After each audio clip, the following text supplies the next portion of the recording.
Et bonjour à tous et bienvenue sur Vision Crypto en ce 16 octobre 2024. Alors ce matin, une map plutôt mitigée. On a fait hier un gros pump and dump. Je sais, ça a été pas facile. Il y a eu vraiment une grosse hausse. On a eu beaucoup d'émotions, puis une grosse chute également. Donc on a liquidé à la fois les longues et les shorts. C'est ce qu'on va aller voir. Et maintenant, on va aller voir où est-ce qu'on se situe. Est-ce que c'est positif ou est-ce que c'est négatif? On va voir tout ça dans cette quotidienne. Donc la map, rien de particulier. Beaucoup de memcoins qui prennent cher. Donc Mog, Brett, Nero, Popcat, Floki, Turbo, Bonk, tout ça, on s'en fout complètement. Mais de façon générale, on a des valeurs plutôt négatives, même sur les projets qui sont intéressants. Sui qui chute pas mal, là il nous fait un moins 9%. Après il nous a fait tellement de hausse que bon, il a bien le droit de respirer un petit peu. Je vous en avais parlé, je vous avais dit, il y avait une divergence baissière assez prononcée, assez forte, donc pas manqué. Et d'ailleurs sur Sui, je suis plutôt content. Parce que si je vous montre, hop, regardez ici, j'ai vendu, regardez, vente totale bag. Donc j'ai vendu l'intégralité de mon bag ici. Je vous avais dit que j'allais vendre mes Sui. Et bien je les ai vendus.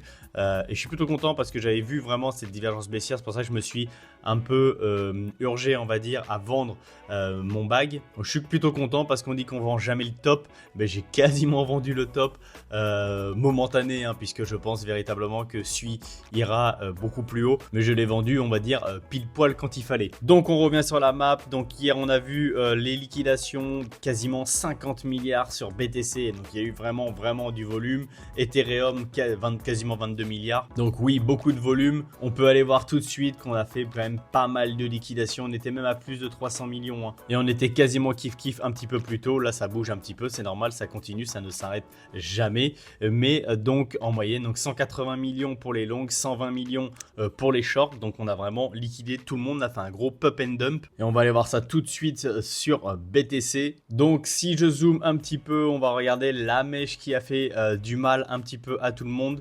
Et elle est ici, hop, voilà le gros pump and dump qu'on a fait. On a fait un gros pump où on a été quasiment touché les 68 000. On s'est arrêté un tout petit peu avant aux 68 943 et on a fait un gros dump par la suite. Si je me mets en 1 heure, on voit bien, voilà, les deux bougies. On voit le gros pump qu'on a fait et le gros dump qu'on a fait.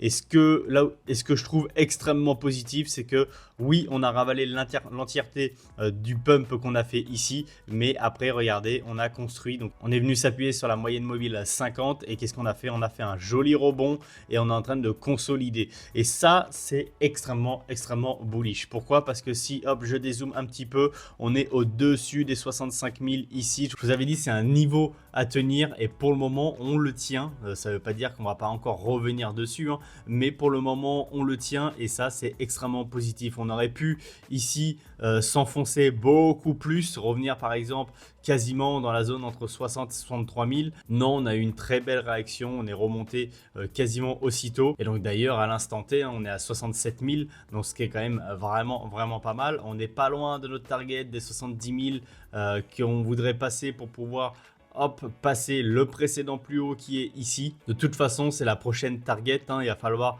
chercher toutes les liquidités au-delà de ces 70 000 là. Et pareil, s'instancier au-dessus. Et là, ça sera vraiment extrêmement bullish. Alors, mon trade, je ne suis pas rentré dedans puisqu'il n'a pas atteint mes targets. Donc, je peux le supprimer. Ici, je peux supprimer mes petits dessins qui sont, hop là, c'était la théorie de dos. Comme quoi, on faisait des sommets de plus en plus bas et des bas de plus en plus bas. Il a été complètement invalidé par ce gros break qu'on a fait. Forcément, vu qu'on a cassé les précédents sommets, on a cassé les précédents sommets ici, on a cassé les précédents sommets ici. Et en plus, on s'instancie au-dessus de ce précédent sommet ici. Comme j'ai dit tout à l'heure, ça ne veut pas dire qu'on ne peut pas redescendre dessus pour après repumper ou même avoir une respiration jusqu'aux 63 000 avant de repumper. On va aller voir de toute façon exactement où est-ce que le prix peut revenir. On va le faire ensemble. Vous savez que j'aime bien faire les choses avec vous sur la chaîne. Ça vous permet d'apprendre, de vous former et de faire la même chose par vous-même par la suite. Hop, je supprime un petit peu tout. Comme d'habitude aussi, je le fais avec vous. Comme ça, il n'y a pas de triche. Donc, au niveau des targets, où est-ce qu'on peut aller? On va aller, hop, ici, on a une RLZ ici au niveau des 62 000 à 60 800. On va la noter. Hop, donc c'est une RLZ longue ici. On peut noter ici, on va noter le 0,38 parce que c'est un niveau que l'on reprend souvent. 0,38, ok. Celui-là, je peux le sortir. Voilà. Donc, les niveaux qu'on vient de noter, c'est les niveaux, donc le 0,30, retracement de 0,38. Donc, on peut très bien revenir ici, rebondir et repartir. On restera complètement bullish. Et on peut complètement revenir ici jusque dans cette RLZ longue et repartir également. Et ça sera encore bullish. Les niveaux qu'il ne faut plus casser maintenant, c'est surtout les 60 000 ici. La RLZ longue, on peut vraiment peut-être potentiellement faire un rebond sur cette forte résistance des 60 000. Mais celle qu'il ne faut pas casser vraiment maintenant, c'est les 61 000, 62 000 et 60 000. Voilà, toute cette zone ici, il ne faut pas la casser. On peut revenir dessus, on peut stagner un peu dessus avant de repartir, mais il va falloir être solide ici. Regardez au niveau de la théorie de dos, toujours pareil. Hop, regardez, là on fait un plus bas, un plus haut. Un plus bas, plus haut que le précédent. Un plus haut que le précédent. Encore un plus bas. Alors, on va prendre ces deux-là. On va prendre ces deux-là parce que ça, c'est juste une déviation. Mais on va prendre ces deux-là, un plus bas, plus haut que le précédent. Et là, on est en train de faire un plus haut que le précédent. Voilà, et ce qu'il ne faut pas faire maintenant, c'est qu'il ne faut pas passer en dessous de cette zone-là. Donc, c'est les 60 000 environ, dans les 60 000 à tenir. C'est ce qui va être très, très important maintenant pour pouvoir avoir cette continuation haussière et pour pouvoir targeter les 70K qui sont juste ici pour aller faire encore un nouveau plus haut. Si je me mets comme ça vous permet de voir. Donc maintenant, le niveau à prendre, ça va être celui-ci. Et là, ça sera quand même ultra bullish. Donc quelque chose d'ailleurs qui me rend relativement bullish, c'est que ici on regarde les fundings toujours sont pas très élevés, vraiment ils sont pas élevés. On est au bord de recasser les 70 000 et les fundings sont relativement bas. On voit même d'ailleurs qu'ils se sont calmés. Donc hier forcément il y a eu une petite poussée, mais ils se sont même calmés. Donc du coup je trouve que ça c'est très positif.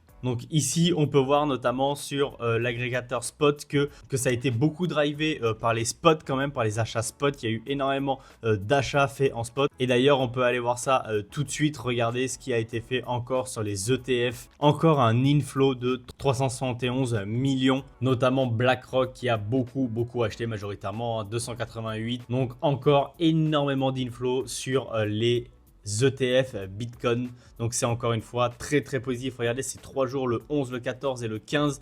Il y a vraiment énormément d'inflow sur BTC. Aussi, quand on regardez le graphique depuis le lancement, regardez à quel point ça continue d'exploser. Et donc, ça fait encore et toujours un ATH. Il y a toujours plus d'entrées sur l'ETF Bitcoin.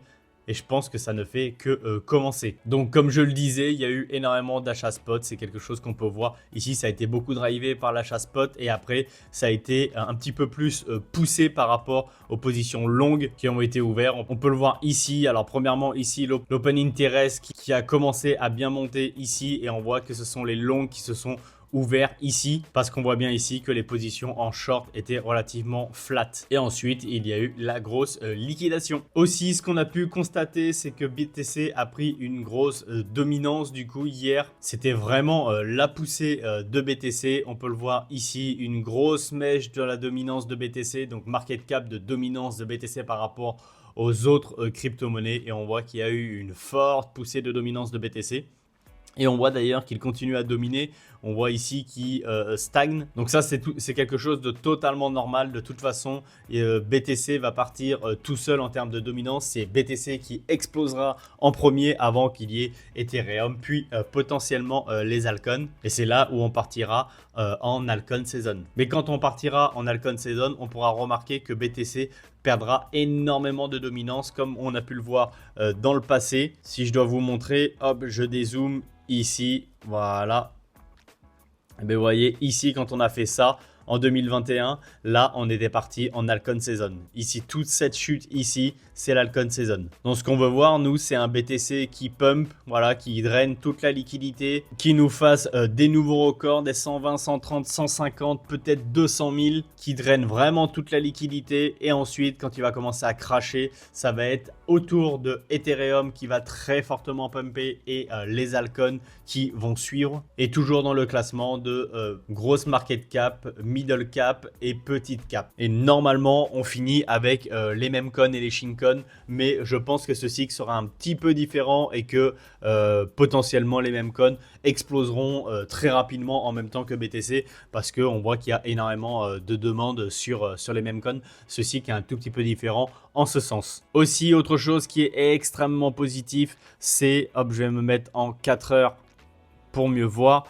C'est le total market cap, donc où on exclut BTC et Ethereum. Donc ce sont vraiment les altcoins. Donc hier on avait déjà pumpé ici au-dessus de la résistance, on avait breaké les necklines et là on a été faire quoi? On a poussé un petit peu avec la hausse de BTC, mais surtout quand on a breaké, on est venu se reposer ici sur la neckline encore une fois et pareil, on est resté au-dessus de la résistance. Donc ça pour le moment c'est pareil, c'est extrêmement positif. Je pense que si BTC nous fait encore une poussée, on peut vraiment pousser également avec les altcoins et aller chercher le sommet ici. Donc on peut avoir de belles surprises sur les altcoins également. Je vous rappelle que la prochaine résistance pour moi, elle est ici. Donc il y a quand même un gros pump à faire pour arriver ici. Et quand on sera là, déjà, nos bagues auront pris vraiment de belles couleurs, je pense. Je trouve que dans l'ensemble, le marché là est quand même extrêmement positif. Enfin, ce October qu'on attendait, j'espère véritablement que toute la fin du mois va continuer dans cette tendance et va nous faire de très belles surprises. Au niveau du Dixie, on voit qu'il a du mal. Il y a toujours cette divergence baissière ici que je vous ai indiqué hier. Je pense que possiblement, il va craquer et il va chuter assez fortement. Peut-être qu'il va chuter juste sur la moyenne mobile qui est ici avant de reprendre de la puissance, ou alors il va complètement breaker. C'est à voir, on va suivre ça dans les quotidiennes. Aussi, une nouvelle que je trouve relativement bullish, c'est que quand on regarde les précédents cycles, alors on voit ici la petite légende 2013, c'est la bande bleue ici, 2017 c'est la bande jaune, 2021 c'est la bande orange, et là la turquoise c'est là où on se trouve actuellement. Et on peut voir, alors sauf sur 2013, parce que 2013 ça avait rien à voir, hein, on peut même pas le compter, mais sur les deux précédents cycles 2017-2021, on voit que on se trouve pile poil au même niveau qu'avant. Et donc ce qui nous attend, c'est à part une hausse, c'est tout ce qui nous attend, et on a vraiment hâte que ça suive vraiment les précédents cycles. Et pourquoi je vous montre ça? Parce qu'on n'arrête pas de dire le cycle va être différent, il y a les institutionnels, il y a tout qui va changer, et en termes de temporalité, au final on se retrouve exactement au même point qu'avant. Donc possiblement oui, ça va être un petit peu différent parce qu'il y a des institutionnels, donc on ne sait pas réellement comment on va pumper, jusqu'où on va pumper, si ils vont vendre beaucoup plus rapidement que nous. Également, comme je le disais il y a 2 minutes, il y a les mêmes coins aussi qui explosent très rapidement alors que normalement c'est en fin de cycle. Oui, il y a des petites différences, mais il y aura toujours des petites différences, mais somme toute, in fine, on est quasiment dans un cycle environ standard entre guillemets. Et personnellement, je trouve que c'est relativement rassurant. Pourquoi? Parce qu'en termes d'analyse, ça veut dire qu'on va pouvoir se baser un petit peu sur ce qui s'est fait dans le passé pour essayer de timer au mieux ces sorties sur les tokens que nous avons dans nos bagues. Également, autre chose que je trouve plutôt bullish pour ces 35 altcoins. Donc Grayscale met à jour sa liste de crypto-monnaies pouvant intégrer ses futurs produits d'investissement. Alors attention, c'est pouvant intégrer, c'est quelque chose qu'il regarde, ce n'est pas fait, rien n'est fait, et ça se trouve la liste changera complètement, mais je vous invite à aller sur le journal du coin, vous cliquez sur l'article et vous allez arriver sur cette page là ici, et notamment il y a la liste des 35 crypto-monnaies que potentiellement Grayscale intégrera. Je trouve qu'il y a beaucoup d'anciens projets comme Avax, ADA, bon, Ethereum forcément, mais NIR, DOT, Sol, qu'est-ce qu'il y a d'autre qui est assez ancien? Atom, bien entendu, Paul ici, TRX. Donc beaucoup quand même d'anciens projets, pareil hein, ici, hein, AAV, BAT, Mana, Dodge, Philcon, Link, bref, beaucoup d'anciens projets quand même. Hein. Forcément, c'est ceux aussi qui ont fait leurs preuves et qui ont tenu le bear market. Donc s'ils sont toujours là aujourd'hui, c'est qu'ils montrent soit une utilité, soit une force, soit une résilience, soit qu'ils sont vraiment rentables. Donc c'est bien beau de vouloir tout le temps se placer sur les derniers arrivants parce qu'il peut y avoir plus de hype dessus. Mais il ne faut pas oublier les anciens protocoles qui tiennent, qui ont fait leurs preuves. et qui sont capables de subir un bear market sans faire faillite. Donc à voir s'ils vont véritablement les intégrer dans le futur ou pas. En tout cas, j'ai trouvé ça intéressant de voir la liste des tokens sur lesquels ils étaient intéressés. Aussi, hier, dans la quotidienne de hier, j'avais fait un petit jeu où je vous ai demandé à combien mon bag d'Alephium sera de tokens une fois que j'aurai fini l'accumulation que je veux. Alors déjà, merci à vous parce que vous avez été nombreux à participer. Et il y a un gagnant et le gagnant c'est SkillTax donc qui a dit je vous montre le message de je dirais 12 000 Alephium. Et donc oui, je lui ai répondu, je dois te dire félicitations SkillTax, mon bag devrait arriver effectivement à 12 000 tokens. D'ici peu, c'est mon objectif. Donc, SkillTax, tu as gagné un appel avec moi de 30 minutes. Tu pourras me poser toutes les questions que tu veux. On pourra analyser ton wallet si tu le souhaites. Tu pourras me demander mon avis du coup sur le bull run. Quand est-ce que pour toi je sortirai? Quand est-ce si on a des crypto-monnaies en commun ou ce que je pense de tel ou tel projet. Tu auras 30 minutes rien que pour toi. N'hésite pas à me contacter soit par mail, soit par Twitter pour qu'on se cale ce rendez-vous-là. J'ai hâte d'échanger avec toi et je te dis encore félicitations. Dites-moi justement si des jeux concours comme ça, des petits jeux concours peuvent vous intéresser. Si vous voulez que j'en fasse d'autres et si le fait de vous faire gagner un appel avec moi de 30 minutes vous semble intéressant également. Je vous laisse là-dessus. J'ai hâte de voir ce que BTC va nous faire. Faites extrêmement attention à vos wallets, vous avez vu, on peut vraiment pump and dump très fortement, donc doucement sur les leviers pour ceux qui tradent, gardez votre capital, ce n'est pas le moment de le perdre. Je vous dis à demain pour la prochaine quotidienne et surtout, restez curieux, ciao.